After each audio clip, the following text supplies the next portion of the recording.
কলকাতা সহ পশ্চিমবঙ্গের বিভিন্ন জেলার তাপমাত্রা নামতে শুরু করেছে পাল্লা দিয়ে। আকাশে বাতাসে এখন শীতের জয়ধ্বনি। শীতকাল মানেই সেজে গুজে বন্ধু বান্ধব বা আত্মীয়দের সাথে জমিয়ে পিকনিক। আর পিকনিক স্পট মানে একসাথে খাওয়া দাওয়া থেকে শুরু করে ব্যাডমিন্টন, জমিয়ে তাস খেলা, নাচ গান আবৃত্তি, একে অপরের সাথে আনন্দ বিনোদন।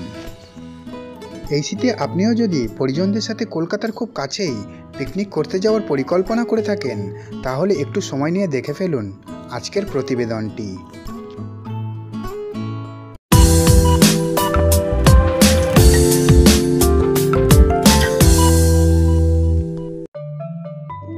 আজ আমরা যেতে চলেছি কলকাতার খুবই কাছে, বলতে পারেন খাস কলকাতার বুকেই বামনঘাটার চচ্চরিয়া মৎস্যজীবী সমবায় সমিতি লিমিটেডের পিকনিক স্পটে।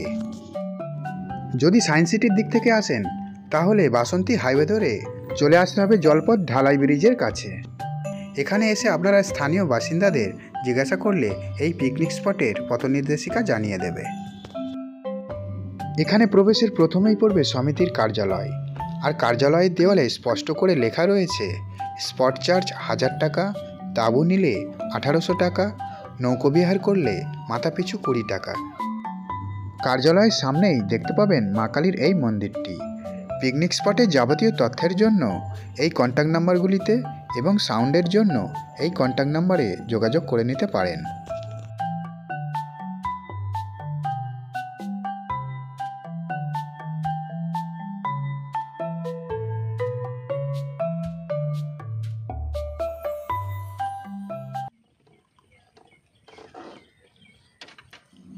ওই যে দূর থেকে এই পর্যন্ত প্রায় সম্পূর্ণ জায়গাটিতে এক একটি স্পট করে পিকনিকের জন্য ভাড়া দেওয়া হয়। ভিডিওটি কেমন লাগছে কমেন্ট করে জানাবেন।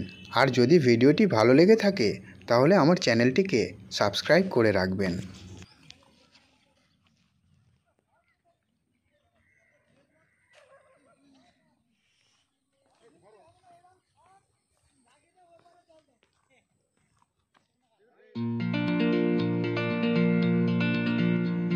এই শান্ত দিঘির পাড়ে বসে মনোরম প্রাকৃতিক পরিবেশকে উপভোগ করতে বেশ ভালোই লাগবে।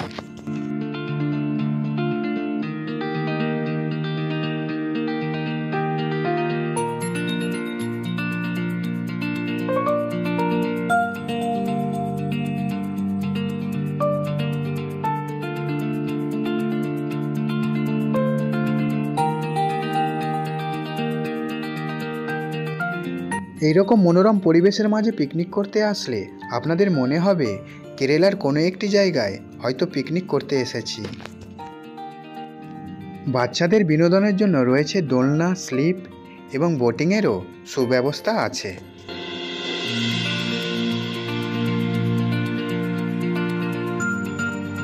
এই শীতে পরিবার পরিজন অথবা প্রিয়জনদের সাথে যদি পিকনিক করার পরিকল্পনা করে থাকেন তাহলে চলে আসুন চচ্চরিয়া FCS লিমিটেডের এই মনোরম প্রাকৃতিক পরিবেশের পিকনিক স্পটে। সমস্ত যোগাযোগ নাম্বার ভিডিও ডেসক্রিপশনে দেওয়া রইল।